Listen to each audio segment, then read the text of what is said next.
네, 안녕하세요. 보수주의 책방입니다. 네, 오늘 미친 특검 새끼들이 윤석열 대통령과 김용현 장관님 말도 안 되는 구형을 했습니다. 게다가 사랑제일교회 정광훈 목사님까지 징역을 때렸습니다. 저 미친 특검은 다시 되돌려 받을 것입니다. 진짜 내란은 저 미친 특검과 민주당 그리고 이재명 내란 집단입니다. 그들은 반드시 되돌려 받을 것이고 결국에는 자유 우파 국민들이 승리할 것입니다. 윤석열 대통령 다시 복귀하실 그날까지 다들 힘써 싸워주시길 바라겠습니다. 하이퍼젠더 챕터 11 비상계엄 1년 정치의 재실험. 비상계엄 1년, 나라는 다시 거대한 정치적 실험대 위에 서 있다. 윤석열 전 대통령이 내란 혐의로 재판을 받고 있지만 이 사건의 본질은 법정이 아니라 정치다. 법의 형식을 빌렸을 뿐 실상은 정치가 법의 언어를 빌려 서로 다른 현실을 주장하는 장면이다. 그러나 더 근본적인 위기는 따로 있다. 제1야당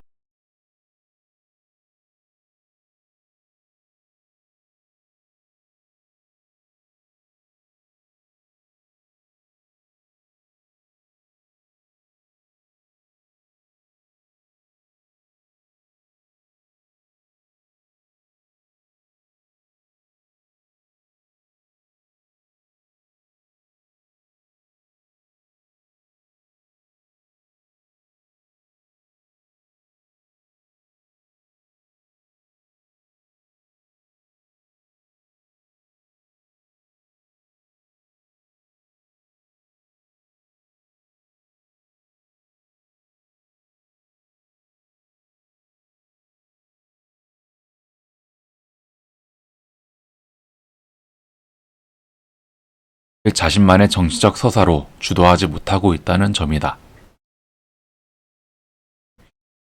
국가정보원, 검찰, 기무사 등 헌정기관이 정치 보복의 도구로 전락하며 국가 시스템이 흔들리는 와중에도 야당은 이 거대한 권력 드라마의 본질을 서사로 엮지 못한 채 방관자의 위치에 머물러 있다. 법의 언어를 빌린 정치투쟁. 비상계엄과 탄핵, 내란 혐의 재판으로 이어지는 일련의 사건들은 겉으로는 헌법과 형법이 작동하는 법치의 풍경을 보여주었다. 하지만 조금만 들여다보면 법의 형식이 정치투쟁의 도구로 사용되고 있음을 어렵지 않게 발견할 수 있다.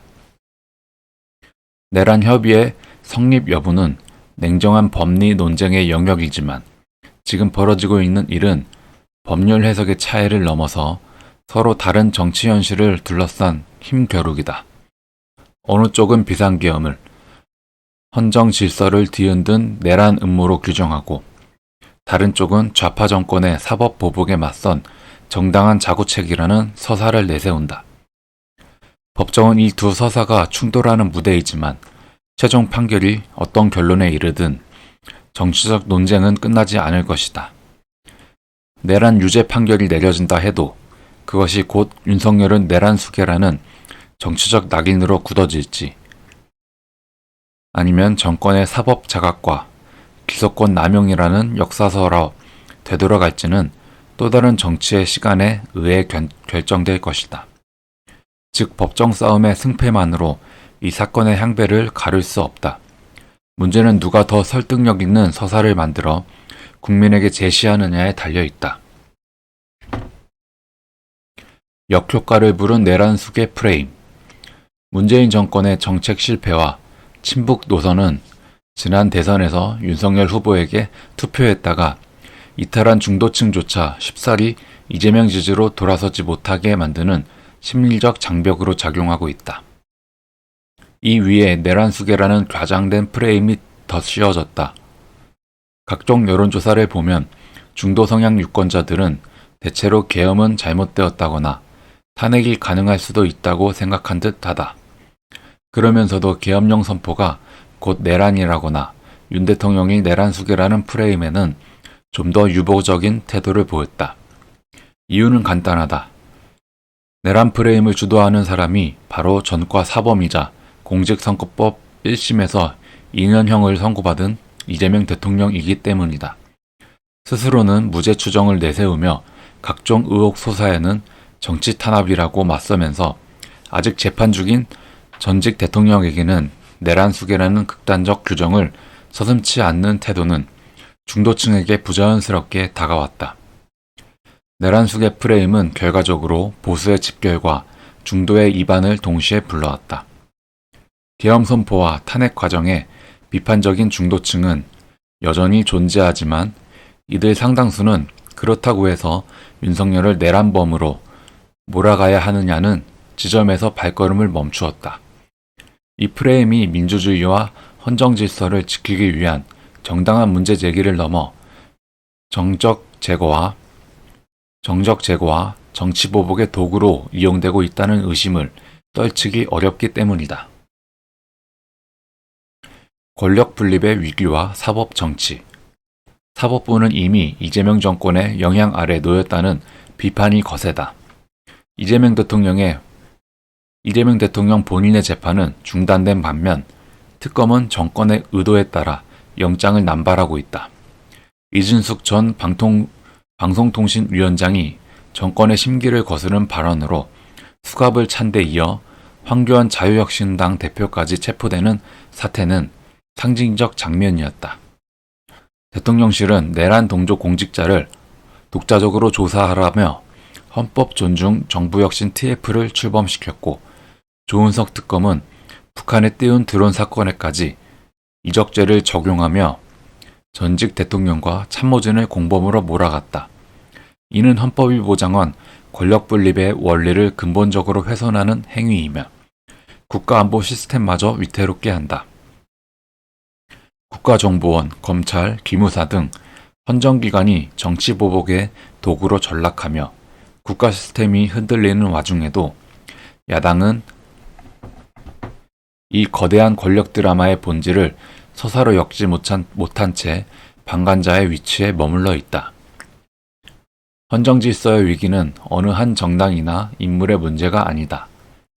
사법부와 수사기관이 정권 의지에 따라 움직이는 모습이 반복될수록 시민은 법이 더 이상 중립적인 심판이 아니다라는 확신을 갖게 된다. 법치주의는 법 그 자체보다 법을 집행하는 사람들에 대한 신뢰에 더 많이 의존한다. 지금 한국 사회에서 무너지고 있는 것은 조문이 아니라 그 신뢰다. 서사가 없는 정당, 프레임에 갇힌 야당. 비상계엄 1년 동안 국민의힘이 보여준 태도는 한마디로 법정 창관인에 가까웠다. 윤석열이라는 이 정치투쟁극의 사실상 주연을 회피한 결과 국민의힘은 스스로 내란정당 프레임 속에 갇혔다. 추경호, 윤상현, 이철규 의원 등에게 가해지는 별건 내란동조 수사, 언론 공세 역시 그 연장선이다. 장동혁 지도부를 탄생시킨 우파 지지층의 다수는 윤석열 전 대통령의 탄핵에 반대하며 계엄을 내란으로 보지 않았다. 그럼에도 당은 계엄과 선을 긋는 전략에 머물며 프레임의 늪에서 빠져나오지 못했다. 윤석열 지지층은 전당대회 이후 방관하거나 이탈했고 원내 의원들은 장외투쟁에 형식적으로 참여해 사진 한 장 남기면 책임을 다한 듯 돌아선다. 총선이 3년이나 남았다는 자기 체면 속에 한쪽은 정치적 거리두기를 즐기고 다른 한쪽은 보신주의적 계산만을 반복하고 있다. 그럼에도 국민의힘은 윤석열의 계엄을 내란으로 단정하는 민주당의 공세에 명확한 입장을 내지 못한 채 아직 재판 중이라는 수세적 태도에 머물러 있다. 지도부와 의원 모두가 차례로 내란 공범의 표적이 될 수밖에 없는 구조 속에서 그저 프레임을 피하려 애쓰는 형국이다. 그러나 지금 필요한 것은 거리두기가 아니라 돌파다. 정치의 무대에서 서사를 잃은 정당은 법정에서도 결코 이길 수 없다. 정당이란 결국 이야기를 파는 조직이다. 과거 보수 정당이 산업화를 이끌고 공산주의 위협으로부터 나라를 지켜냈다는 서사를 가지고 있었다면 지금의 국민의힘은 윤석열과 나는 다르다는 말 말고 무엇을 내세우고 있는가? 당 지도부가 계엄과 탄핵에 대한 입장을 피해가려 할수록 지지층은 우리 편을 지켜줄 의지도 없는 정당이라는 피로감에 빠져들 뿐이었다. 정치가 다시 신뢰를 얻으려면 비상계엄 1년의 정치는 한국 민주주의에게 몇 가지 과제를 던지고 있다. 첫째, 법치주의와 권력 분립을 회복해야 한다. 내란 혐의 규명과 계엄의 정당성 여부는 분명 법의 문제지만 법을 동원한 정치투쟁이 반복되는 현실에서는 법치주의에 대한 신뢰 자체가 무너질 위험이 크다. 어떤 정권이 집권하든 사법부와 수사기관이 정권의 칼이 아닌 헌법의 칼로 기능할 수 있도록 제도적 안전장치를 강화해야 한다. 둘째, 야당은 서사를 회복해야 한다. 우리는 내란 정당이 아니다라는 소극적 부인만으로 프레임을 깨지 못한다. 계엄과 탄핵, 내란 재판이 드러낸 헌정 질서의 문제, 사법 정치의 위험, 권력 분립의 붕괴라는 큰 그림을 자신의 언어로 설명해야 한다. 국민의힘이 이 사건을 윤석열 개인의 일탈로 축소하는 한 당은 끝까지 내란 정당 프레임에서 벗어나지 못할 것이다. 셋째, 정치가 다시 신뢰를 얻는 길은 결국 민생에서 시작된다. 계엄과 탄핵, 내란 재판이 아무리 중대한 문제라 해도 시민의 일상은 여전히 전기요금과 집세, 일자리와 교육, 치안과 복지에 의해 좌우된다. 법정에서의 공방과 프레임 전쟁을 넘어 이 모든 혼란 속에서 우리 삶을 어떻게 지킬 것인가라는 실질적 답을 제시해야 한다. 실험대 위의 정치 다음 단계로. 비상기엄 1년은 한국 정치를 다시 실험대 위에 올려놓았다. 법의 형식을 빌린 정치투쟁, 권력 분립의 위기, 내란 프레임과 서사의 부재, 그리고 야당의 무기력까지 이 모든 요소가 겹쳐져 지금 우리는 정치가 법을 어떻게 사용하는가를 넘어 정치가 무엇을 위해 존재하는가라는 근본적인 질문 앞에 서 있다. 이 장이 보여주고자 한 것은 비상기엄 1년을 둘러싼 평가가 단순히 누가 잘못했는가의 문제가 아니라는 점이다. 이 사건은 한국 보수와 전체 정치권에게 법의 언어만으로는 정치의 위기를 해결할 수 없다는 사실을 상기시킨다. 서사를 잃은 정당은 법정에서도 패한다. 민심의 지지를 얻는 서사 없이 어떤 판결도 절반 이상의 국민에게는 정치적 판결로 보일 것이다. 다음 장에서 다루게 될 한동훈 변수, 트럼피즘과 광주, 이준석 의제는 모두 이 실험대 위에서 등장한 또 다른 시험들이다.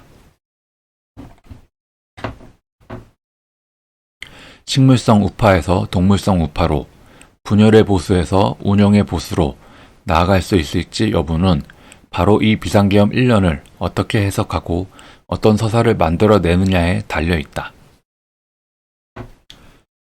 네, 하이퍼젠더 챕터 11 읽었습니다. 네, 비상계엄 1년이 넘어서 지금 비상계엄을 가지고 내란 프레임을 민주당이 계속 씌우고 있습니다. 그리고 결국 오늘